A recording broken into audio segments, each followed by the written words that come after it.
Hello दोस्तों, BPSC studio में आपका बहुत बहुत स्वागत है दोस्तों। तो हम आ चुके अपने नए वीडियो के साथ। जैसा कि आप स्क्रीन पर देख रहे हैं, आज हम लोग फिर से कंटिन्यू करने जा रहे हैं घटना चक्र का जो सीरीज, जो कि बीपीएससी प्रीलिम्स के लिए बेहद ही इंपॉर्टेंट होगा और सीडीपीओ से रिलेटेड जो भी एग्जामिनेशन आपको बिहार में आने वाले हैं उनके लिए भी बहुत ही इंपॉर्टेंट होगा। इसमें सारे क्वेश्चन आपको 1992 से लेकर 2019 तक के क्वेश्चन इसमें कराए जाएंगे, ठीक है। और साथ ही साथ 66वीं वाला बीपीएससी जो एग्जामिनेशन हुआ था वो भी आपको कराया जाएगा। इसके रिस्पेक्ट में 4 वीडियोज़ पहले ही आ चुकी हैं, जो कि एंशिएंट हिस्ट्री का पार्ट इसमें कवर कराया जा रहा है। और आज एंशिएंट हिस्ट्री का जो है वो लास्ट वीडियो होगा। और जो भी चैनल पर नए हैं तो कृपया करके सब्सक्राइब जरूर कर लें और बेल आइकन दबा लें, ताकि आने वाले जितने भी वीडियोस के नोटिफिकेशन है आपको टाइम टू टाइम मिलते रहेंगे। टेलीग्राम चैनल पर इसका पीडीएफ भी आपको प्रोवाइड करा दिया जाएगा। तो अगर टेलीग्राम चैनल से आप जुड़ना चाहते हैं तो लिंक डिस्क्रिप्शन बॉक्स में डाल दिया जाएगा, ठीक है दोस्तों। चलिए हम लोग बात करते हैं। हम लोगों ने इससे पहले 90 क्वेश्चन को डील कर लिया है। आज हम लोग डिस्कस करने वाले हैं 91 से स्टार्ट करते हैं दोस्तों। जितने भी आपको बिहार स्पेशल भी वो बस कल या परसों के रिस्पेक्ट में उसको भी स्टार्ट कर दिया जाएगा, ठीक है, परसों के रिस्पेक्ट में। चलिए बात करते हैं दोस्तों। 91 क्वेश्चन देखते हैं। किस शासक वंश ने मंदिरों एवं ब्राह्मणों को सबसे अधिक ग्राम अनुदान में दिया था? ये क्वेश्चन लगभग आपको थोड़ा अच्छा से आपने हिस्ट्री पढ़ी होगी तब आपको ध्यान आएगा, क्योंकि यहाँ पे मंदिरों और ब्राह्मणों को दान देख सकते हैं। अगर आप में हिस्ट्री ऑप्शनल होगा तो स्टार्टिंग अगर होता है तो वो गुप्त वंश होता है। उसके बाद आपको पता होगा कि पाल वंश, उसके बाद चोल वंश, इन लोगों ने भी इस चीज़ों को फॉलो किया था कि उन्होंने भी मंदिर और ब्राह्मणों को अधिक ग्राम अनुदान दिए थे, ठीक है दोस्तों। तो स्टार्ट जो हुआ था गुप्त वंश में सबसे ज़्यादा दिया गया था। तो 91 क्वेश्चन का ए आंसर हो जाएगा। एक्सप्लेनेशन देख सकते हैं दोस्तों। बात करते हैं यहाँ पे गुप्त वंश के शासकों ने मंदिरों और ब्राह्मणों को सबसे अधिक ग्राम अनुदान में दिए थे। गुप्त लेखों में जिन भूमिदानों का उल्लेख किया गया है, यह उससे स्पष्ट होता है कि भूमिदानों के साथ साथ गांव की भूमि से उत्पन्न होने वाली आय भी ग्राहिता को सौंप दी जाती थी, ठीक है। चलिए बात करते हैं 92 क्वेश्चन जो है उसमें है गुप्त युग में भूमि राजस्व की दर क्या थी? यहाँ से थोड़ा आप ये नोट कर सकते हैं, जितने भी राजस्व दर वाले जो क्वेश्चन है, जैसे यहाँ पे गुप्त से पूछा हुआ है ना, तो आप मौर्य वाले जितना है उसकी अपनी एक लिस्ट बनाकर याद, मतलब यहाँ जब भी बैठें कोशिश करें कि कॉपी पेन लेके बैठें, ताकि आपको वो एरिया पता चले, ठीक है, कि किस एरिया को मुझे टारगेट करना है और क्या पढ़ना है, ताकि आपको प्रीलिम्स में मतलब ज़्यादा परेशानियाँ मतलब ना हो, ठीक है।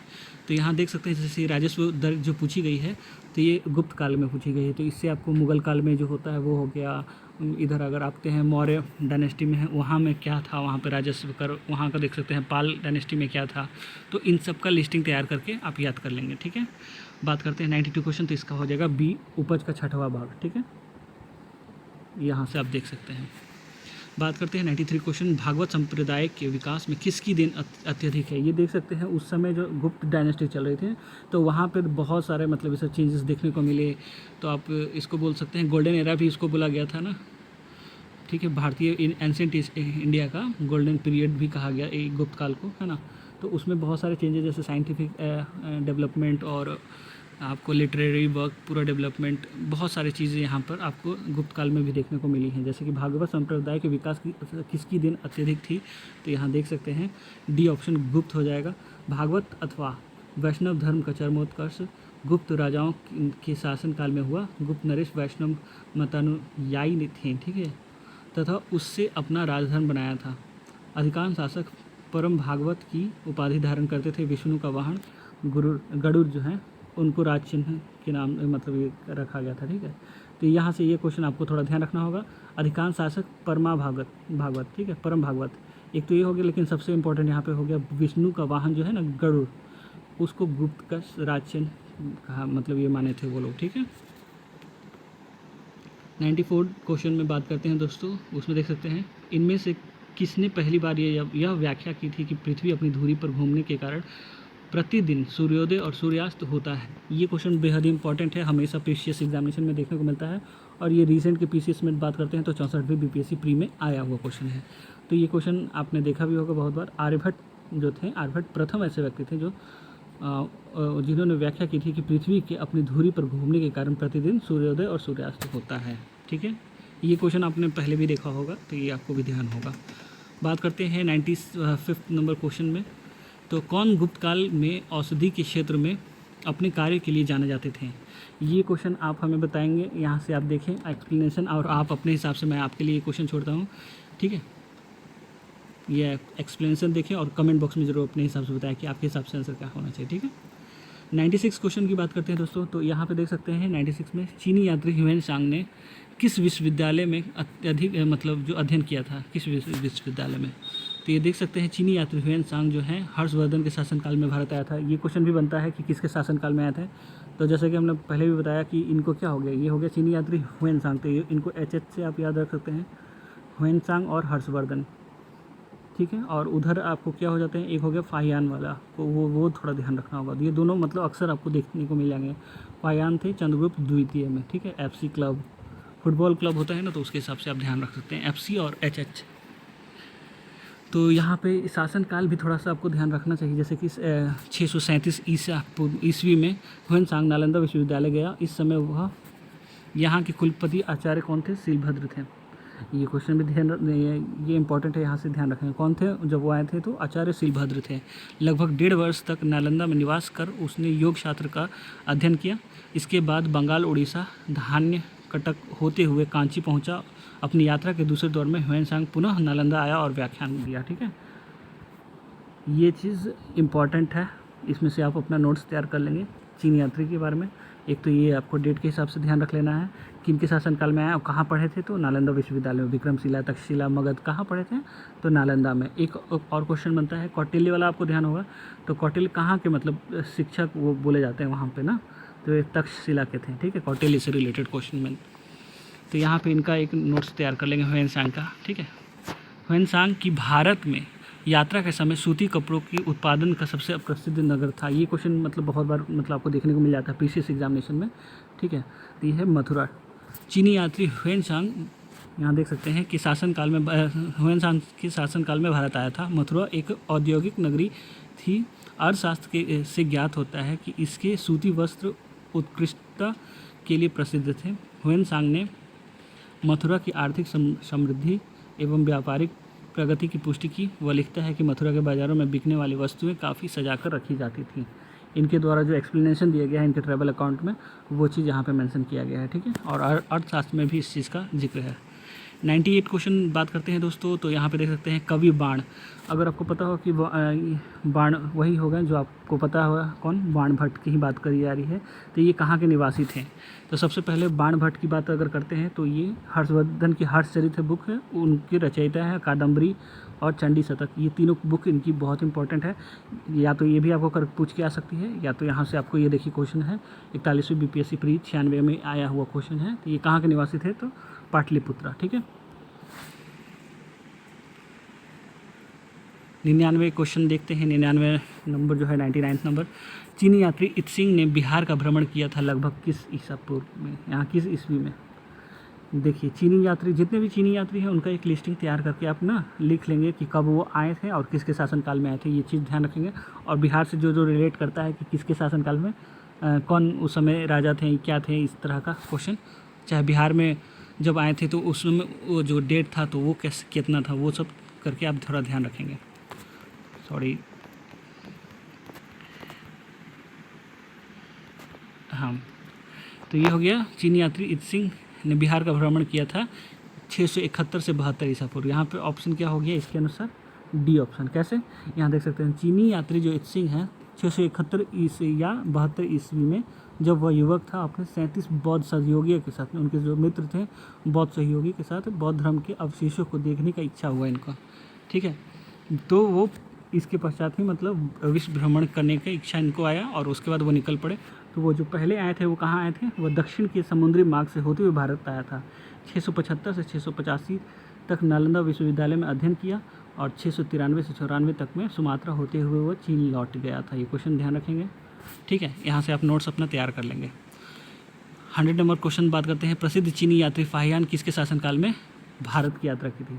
ये दोस्तों अभी हम लोग जस्ट पहले जिक्र किया था, FC से याद रख सकते हैं। एक हो गया HH से क्या हो गया, हर्षवर्धन और ह्वेनसांग, और FC से क्या हो गया, फाहियान और चंद्रगुप्त द्वितीय, चंद्रगुप्त 2, ठीक है। चलिए यहाँ देख सकते हैं इनको, हाँ विक्रमादित्य भी कहते थे। यहाँ देख लीजिए नीचे है, यहाँ एक्सप्लेनेशन में भी है। तो ये किसके समय में आए थे, तो B ऑप्शन देख सकते हैं, चंद्रगुप्त द्वितीय के समय में आए थे। चंद्रगुप्त द्वितीय उनको विक्रमादित्य के शासनकाल में चीनी यात्री फाहियान 399 से 412 ईस्वी तक भारत के विभिन्न स्थान पर भ्रमण किया। तो ये याद रखेंगे आप 600 यहाँ पे कब आया था तो 399। इस सब का ना लिस्टिंग याद रखेंगे, क्योंकि बहुत सारा पीसीसी एग्जामिनेशन में कभी कभी मिलाने को भी दे देता है कि कौन किस काल में आया था और किसके शासनकाल में आया था, तो इसका साथ में लिस्टिंग आपको ध्यान रखना चाहिए। बात करते हैं 101 नंबर क्वेश्चन में, बात करते हैं नालंदा विश्वविद्यालय के संस्थापक कौन थे। ये भी मोस्ट इंपॉर्टेंट है, मतलब बहुत बार एग्जामिनेशन में देखी जाता है, तो ये तो सबको पता ही होगा, कुमारगुप्त है ना। तो ह्वेन-सांग के अनुसार नालंदा विश्वविद्यालय के संस्थापक शक्रादित्य था, और शक्रादित्य को ही बाद में पहचाना गया इनके नाम से, कुमारगुप्त प्रथम के नाम से। ठीक है, इसमें मतलब शोध सब हुआ तो उसको समझ में आया कि हाँ यही है। ये देख लीजिए पहले। ह्वेन-सांग के अनुसार नालंदा विश्वविद्यालय के संस्थापक शक्रादित्य था, जिसने बौद्ध धर्म के त्रिरत्नों के प्रति महती श्रद्धा के कारण इसकी स्थापना कराई थी। शक्रादित्य की पहचान कुमारगुप्त प्रथम, ठीक है, 415 से 455 ईसा पूर्व बोल रहे, ईस्वी, ठीक है। यहाँ पे मतलब स्टार्ट हो चुका है इधर वाला एडी वाला समय। कुमारगुप्त की प्रसिद्ध उपाधि थी महेंद्रादित्य। कुमारगुप्त अगर ऑप्शन में नहीं मिलेगा तो कहीं महेंद्रादित्य मिल गया तो ये आपको देख सकते हैं, बीपीएससी ऐसे सब ऑप्शनों के साथ खेल भी देता है, तो यहाँ पे थोड़ा सतर्कता रखिएगा आप। 102 नंबर क्वेश्चन में बात करते हैं, ताम्रपत्र लेख दर्शाते हैं कि प्राचीन काल में बिहार के राजाओं का संपर्क था। ये देखिए, ये क्वेश्चन थोड़ा सा इंपॉर्टेंट है, थोड़ा घुमावदार है, थोड़ा सा डीप में घुसा था ये।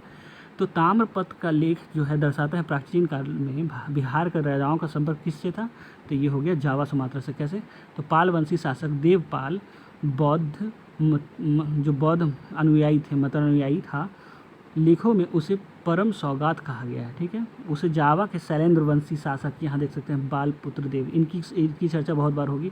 बिहार से रिलेटेड जो भी क्वेश्चन बनेगा तो यहाँ बालपुत्र देव का चर्चा थोड़ा आप ध्यान रखेंगे, अभी फिर से क्वेश्चन मिलेगा आपको, देखिएगा।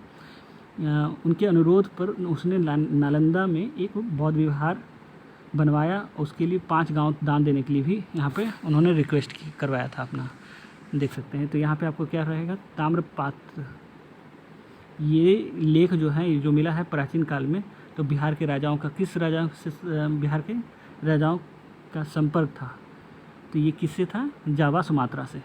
तो ऑप्शन यहाँ ध्यान रखेंगे, 43 बीपीएससी में पूछा हुआ क्वेश्चन है।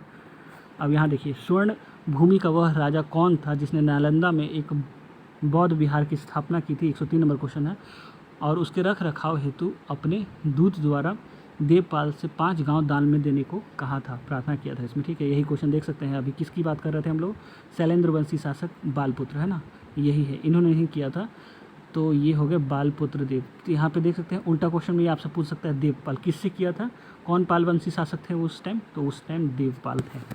तो याद रखेंगे, ये क्वेश्चन नोट्स बना के आप लिख सकते हैं। 103 नंबर हो गया। बात करते हैं, स्वर्ण भूमि का शासक बालपुत्र देव नालंदा में एक बौद्ध विहार की स्थापना की और रख रखाव हेतु दूत द्वारा देवपाल से 5 गांवों को दान देने की प्रार्थना की थी। ठीक है, देवपाल को याद रखेंगे, बालपुत्र देव को याद रखेंगे, जो कि बालपुत्र देव कौन थे, स्वर्ण भूमि के शासक, और उनको क्या शैलेंद्र वंशी भी बोलते हैं। ठीक है, शैलेंद्र डायनेस्टी बोल सकते हैं। चलिए ठीक है, 104 नंबर क्वेश्चन में बात करते हैं, नालंदा विश्वविद्यालय के विनाश का कारण कौन था। ये तो बहुत ही इंपॉर्टेंट क्वेश्चन है, आपको देखना आपको मिला ही होगा। अब नालंदा विश्वविद्यालय के विनाश का कारण कौन रहा है, तो ये क्वेश्चन मतलब देख कहीं लग रहा है, देख सकते हैं, पहले ऐसे दिया मुसलमान, सीथियंस, कुषाण, मुग़ल, तो ये थोड़ा इसी पे देखकर कौन होगा, मुसलमान। कौन थे यहाँ पे आपके, थे बख्तियार खिलजी थे। तो बख्तियार खिलजी कौन थे, वो तुर्किश थे ना, तुर्क डायनेस्टी के थे, तुर्क मुस्लिम आक्रमणकारियों द्वारा नष्ट किया गया था, तो वो कौन थे, बख्तियार खिलजी। तो उन्होंने नालंदा विश्वविद्यालय का विनाश किया था। फिर बात करते हैं 105 नंबर क्वेश्चन में, खजुराहो मंदिर स्थापत्य के निर्माण में सहयोग थे, ये किसका सहयोग रहा था। तो ये क्वेश्चन बहुत ही इंपॉर्टेंट है, अक्सर आपको पीसीएस चाहे कोई भी एग्जामिनेशन हो वहाँ देखने को मिलान करने में चाहे कैसे भी मिल जाता है, ये भी इंपॉर्टेंट क्वेश्चन में आता है। तो खजुराहो मंदिर स्थापत्य का निर्माण में सहयोगी थे कौन थे, वो तो चंदेल राजा थे।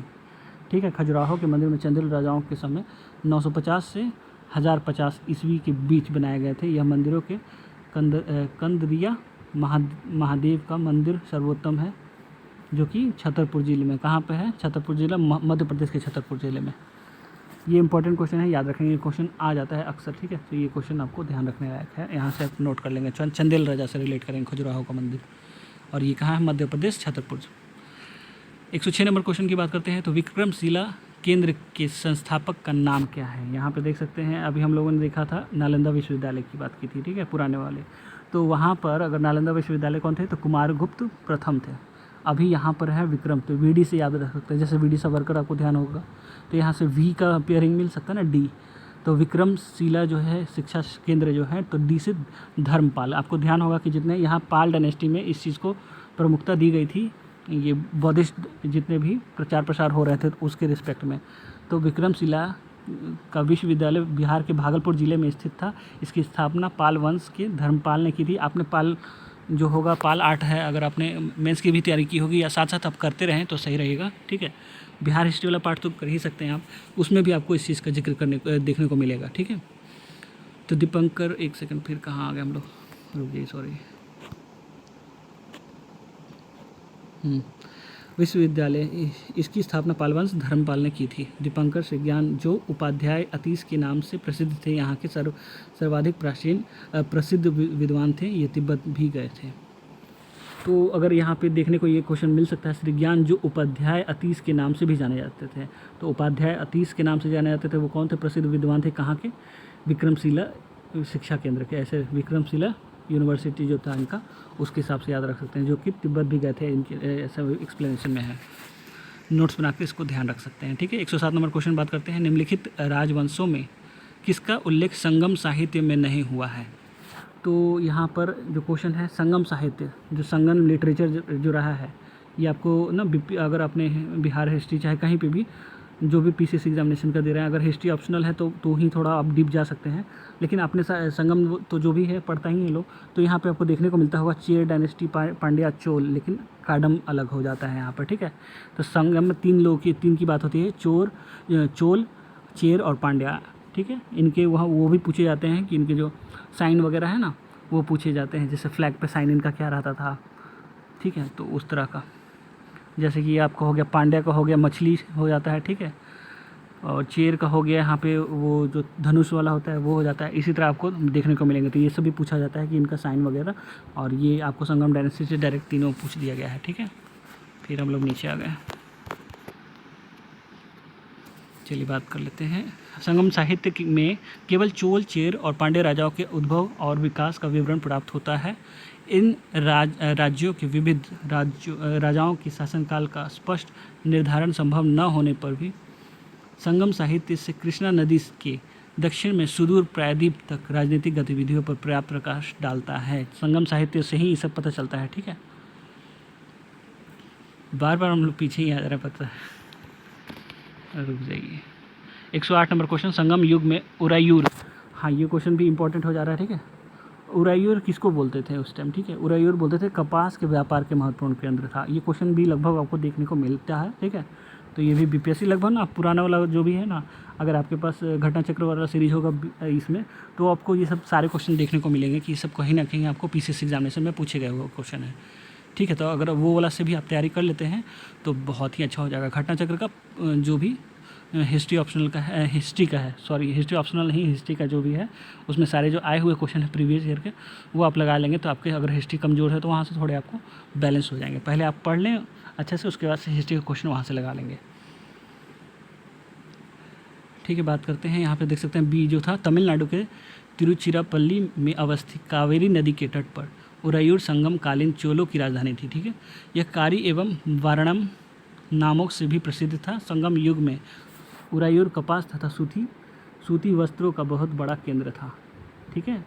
अब उरायूर से आपको तो ध्यान रहना चाहिए कि संगम डायनेस्टी में कहाँ किस चीज़ की बात कर रहे हैं हम लोग। एक तो हो गया चेर, चोल और पांड्या, ठीक है। चेर, चोल और पांड्या, ये तीनों की बात करें हम लोग, सीसीपी, और यहाँ बात की हम लोग उरायूर कपास और सूती वस्त्र, ठीक है। बात करते हैं 109 नंबर क्वेश्चन, मुद्र राक्षस का लेखक निम्न में से कौन है। तो मुद्रा राक्षस के लेखक कौन रहे हैं, ये आपको ये पता होगा, ये बहुत बार एग्जामिनेशन आपको देखने को वैसे भी मिला होगा, वन डे वाले एग्जामिनेशन में, विशाख दत्त, ठीक है। मुद्रा राक्षस की रचना विशाख दत्त ने की थी। इस ग्रंथ से मौर्य इतिहास का मुख्यतः किसके बारे में, चंद्रगुप्त मौर्य के जीवन पर प्रकाश पड़ता है। इसमें चंद्रगुप्त मौर्य को वृषल और कुलहीन कहा गया है, ठीक है। ढूंढीराज ने मुद्रा राक्षस पर टीका लिखी है। आपको ये चीज़ ध्यान रखना होगा कि किसमें वृषल और कुलहीन कहा गया है, तो यहाँ से आप इसको नोट्स बना सकते हैं। ठीक है, बात करते हैं 110 नंबर क्वेश्चन में। उसमें है पृथ्वीराज रासो के लेखक कौन थे। बहुत ही अच्छा क्वेश्चन है ये। आपको या तो मैच द फॉलोइंग वाला में मिल जाएगा या तो आपको नॉर्मल ऐसे ही क्वेश्चन मिल सकता है। 43वीं बीपीएससी में आया हुआ क्वेश्चन है। तो पृथ्वीराज रासो के कौन है, चंद्रबरदाई थे। ठीक है, चौहान वंशी शासक पृथ्वीराज तृतीय राय पिथौड़ा के नाम से भी जाना जाते थे। ये भी क्वेश्चन थोड़ा सा इंपॉर्टेंट है, नोट कर लेंगे आप। कि राज दरबारी जो कवि थे चंद्रबरदाई ने पृथ्वीराज रासो की रचना की है। ठीक है, बात करते हैं स्वप्नवास वदता के लेखक कौन है। आपको बस इसमें ध्यान रखना है, यहाँ से आप थोड़ा सा ट्रिक से ध्यान रख सकते हैं। ये वास है तो यहाँ पे भास है। ठीक है, इसका कौन है लेखक, जो लेखक है स्वप्नवास वदता के लेखक हैं भास, यहाँ से। लेकिन आपको थोड़ा सा अगर ज़्यादा जानकारी यहाँ पे चाहिए इनके बारे में तो यहाँ पे 13 नाटक उपलब्ध हैं जो है, ये आप उनका देख सकते हैं और अपने हिसाब से याद कर सकते हैं तो कर लेंगे, लेकिन उतना ज़्यादा इतना टेंशन लेने की ज़रूरत नहीं है। बात करते हैं 112 कुमार संभव महाकाव्य किस कवि के द्वारा लिखी गई है। ठीक है, ये चीज़ इंपॉर्टेंट हो जाता है। कालिदास जो हैं और हरिसेन बाणभट्ट जितने नाम दिए गए हैं ना, ये सब नाम इंपॉर्टेंट है। जैसा कि अभी आप लोगों ने देखा, नाम से ही आप पकड़ सकते हैं। बाणभट्ट के बारे में पूछा हुआ है, हरिसेन के बारे में पूछा हुआ है, चंद्रबरदाई के बारे में पूछा हुआ है, और अभी देख सकते हैं कुमार संभव कालिदास के बारे में पूछ दिया गया है। तो क्वेश्चन तो देखिए जो भी काव्य हैं उनसे रिलेटेड तो क्वेश्चन बन रहे हैं, उसका आपको यही करना है, जो ऑप्शन में दिया गया है ना उस पर ज़रूर फोकस कीजिएगा। और यही होता है, अगर आप किसी चीज़ के बारे में प्रीवियस ईयर पढ़ रहे हैं तो ऑप्शन के साथ साथ उनको देखिए कि वो ऑप्शन कहाँ कहाँ हिट करते हैं। चारों ऑप्शन में तो एक सही होगा ये नहीं कि उस जो सही ऑप्शन है उसी को देखकर हम लोग हट जाएंगे। जैसे कालिदास देखें और हट गए, नहीं। चंद्रबरदाई के बारे में जानिए, बाणभट्ट के बारे में जानिए, हरिसेन के बारे में जानिए। ये चीज़ होता है, आपको परफेक्ट तैयारी में हेल्पफुल करेगा। ठीक है, हेल्प करेगा। तो बात करते हैं कुमार संभव महाकाव्य की रचना महाकवि कालिदास ने की थी। इसमें 17 सर्ग जिनमें प्रकृति चित्रण और कार्तिकेय की जन्म की बात की गई। अब यहाँ पे कहीं आपसे पूछ देगा कि प्राकृतिक चित्रण और कार्तिकेय की जन्म की बात किस में की गई है, किस में, तो ये है कुमार संभव। कालिदास के द्वारा तो बहुत सारी चीज़ें लिखी गई हैं, है ना। तो यहाँ पर किस में बात की गई है, प्राकृतिक चित्रण और कार्तिकेय के जन्म के बारे में, तो कुमार संभव। तो ये याद रखेंगे इसके हिसाब से। तो ऑप्शन यहाँ से डी हो गया। तो और बाकी आप चारों के बारे में आप तो अभी हम लोग डिस्कस करते ही आ रहे थे, तो सब तो हम लोग को मिलते ही आया।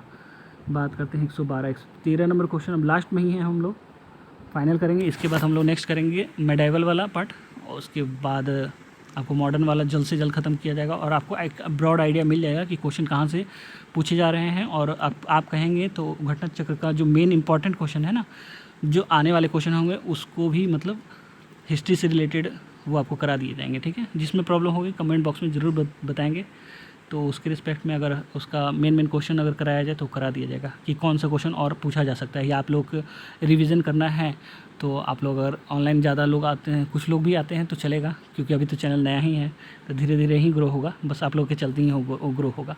113 नंबर बात करते हैं, उन स्रोत का नाम बताइए जो प्राचीन भारत के व्यापारिक मार्गों पर मौन है।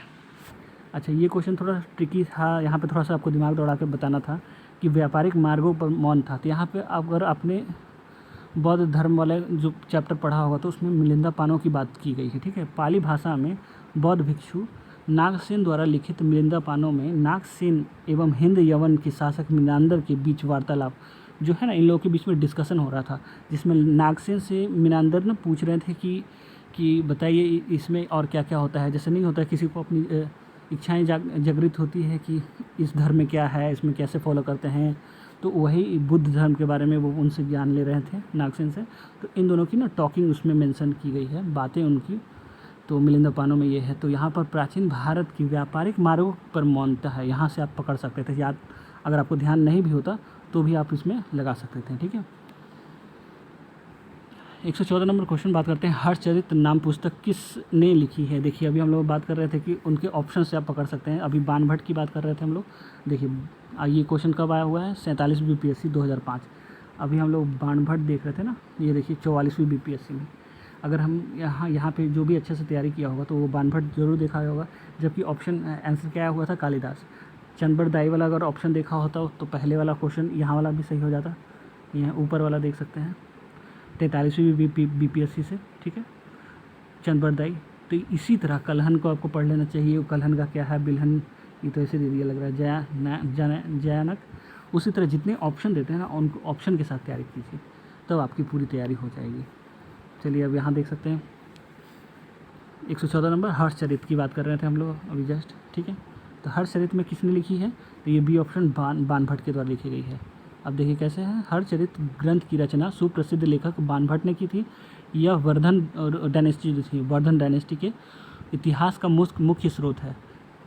ठीक है, यहीं पे जो है यहाँ से आप उनको पूरा पूर्वजों के बारे में और उनकी पूरी वर्णन इसी में मिलता है, जीवन वृत्ति का। ठीक है, पूरा उनका साइकिल, जन्म साइकिल जो बोलते हैं ना। बात करते हैं 115 नंबर क्वेश्चन है, तो वहाँ पे है जो चोल काल है किसके लिए प्रसिद्ध था। ये क्वेश्चन अगर आपने ऐसे देखा होगा तो ये तो इम्पॉर्टेंट क्वेश्चन है, ये वनडे एग्जामिनेशन में तो ऐसे ही देखने को मिल जाता है। और बीपीएससी हिस्ट्री, जो हिस्ट्री ऑप्शनल की तैयारी कर रहे हैं उनके लिए तो बेहद ही इंपॉर्टेंट क्वेश्चन हो जाता है, क्योंकि इस पे पूरा एक 50 नंबर का क्वेश्चन आ जाता है कि चोल वंश जो है ग्राम पंचायत हो जाते हैं ना, उनके लिए फेमस है। तो इनकी जो है ना उसको आपको एक्सप्लेन करना है, कहाँ कहाँ कैसे मेंशन है, तो वो सब चीज़ आपको लिखना होता है कि इसकी विशेषता बताने के लिए क्वेश्चन यहाँ पे आपसे क्वेश्चन पूछा जाता है। ठीक है, तो 115 नंबर क्वेश्चन है, चोल काल के प्रसिद्ध किसके लिए प्रसिद्ध था, तो ग्राम पंचायत के। देख सकते हैं, चोल शासन की सबसे उल्लेखनीय विशेषता जो है स्वायत्त शासी ग्रामीण, जो है सेल्फ रूल बोलते हैं ना, तो ये ग्रामीण संस्थाओं के संचालन में परिलक्षित होती है। ग्राम पंचायत चोल काल में प्रसिद्ध था। उत्तरा मेरुर जो इंस्क्रिप्शन है ना उसमें मेंशन किया गया है। ये भी क्वेश्चन, हाँ यही जैसे बता रहे थे कि कहाँ कहाँ मेंशन है, तो यही है उत्तरा मेरुर का जो इंस्क्रिप्शन था ना उसमें मेंशन है, उत्तरा मेरुर इंस्क्रिप्शन। तो ये सब आपको मेंशन करना पड़ता है। तो इसी में बताया गया है कि विलेज एडमिनिस्ट्रेशन या सेल्फ एडमिनिस्ट्रेशन ऐसे करके उसमें डिस्कस किया गया है। तो ये भी इंपॉर्टेंट है, ये नोट्स बनाकर जरूर से जरूर लिख लें, ये क्वेश्चन आपको देखने को मिल सकता है। तो बात करते हैं आज का जो है, जो ख़त्म हो जाएगा ये मेडाइवल वाला पार्ट इसके अनुसार, और आपको जो एक्सपेक्टेड क्वेश्चन है वो भी आपको लास्ट में कराए जाएंगे। ठीक है, कि जो मेडाइवल से उसी से देखकर घटना चक्र के इंपॉर्टेंट क्वेश्चन आपको वहाँ पर करा दिए जाएंगे, जिससे आपकी प्रैक्टिस भी हो जाएगी। ठीक है, बात करते हैं दक्षिण भारत के मंदिरों के आकर्षक द्वार क्या कहलाते थे। ये देख सकते हैं दोस्तों, दक्षिण भारत के मंदिरों के आकर्षक द्वार जो थे वो क्या कहलाते थे, गोपुरम कहलाते थे दोस्तों। ठीक है, यहाँ पे देखते थे, अगर पूरा बनाने को जैसे आता है,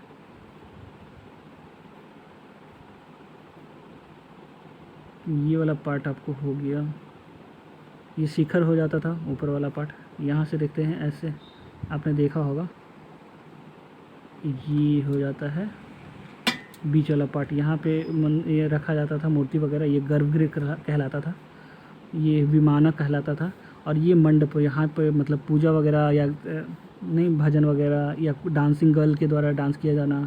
ठीक है, देवदासी प्रथा में जो होता है ना, तो यहाँ पे डांसिंग करवाना, और यहाँ पे इसका गेट होता था। ठीक है, ये गोपुरम कहलाता था।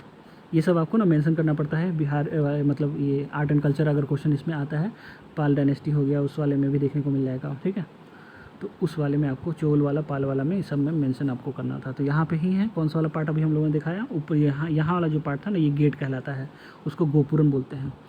तो आकर्षक द्वार क्या कहलाते हैं, गोपुरम। और जहाँ पे आप भजन वगैरह कर सकते हैं वहाँ उसको मंडलम कह सकते हैं। ठीक है, शिखर वाला जो पार्ट था, ऊपर जो झंडा जैसा हो जाता है उसका मंदिर का, तो ये वाला पार्ट शिखर कहलाता है, और यहाँ से नीचे वाला पार्ट विमाना कहलाता है, मंडल यहाँ वाला। ठीक है, और गर्भगृह बीच में जहाँ मूर्ति रखी जाएगी इन मंदिर के।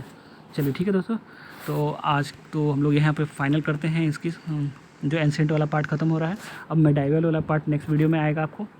तो चैनल पे अगर आप नए हैं तो कृपया करके सब्सक्राइब जरूर से ज़रूर कर लें, और कुछ सजेशन देना है तो कमेंट बॉक्स में ज़रूर बताएं कि क्या आपको करना चाहिए। ठीक है, और इसके रिस्पेक्ट में एक्सपेक्टेड क्वेश्चन भी आपको लास्ट में कराया जाएगा। ठीक है, कि कैसा क्वेश्चन और आ सकता है इसी के बेस पे बीपीएससी में रिस्पेक्ट में, जो कि आपको हेल्पफुल होगा, तो वो भी आपको प्रैक्टिस के तौर पे आपको कराया जाएगा। वो भी नेक्स्ट वाले मेन वाले जो घटना चक्र का हिस्ट्री का वाला सेक्शन है वहाँ से भी करा दिया जाएगा, और जो भी एक्सपेक्टेड जो बन सकते हैं अदर सब्जेक्ट में भी, तो उससे भी करा दिया जाएगा। ठीक है दोस्तों, तो चैनल के साथ जुड़े रहें, बने रहें बीपीएससी स्टूडियो के साथ। Thank you for watching.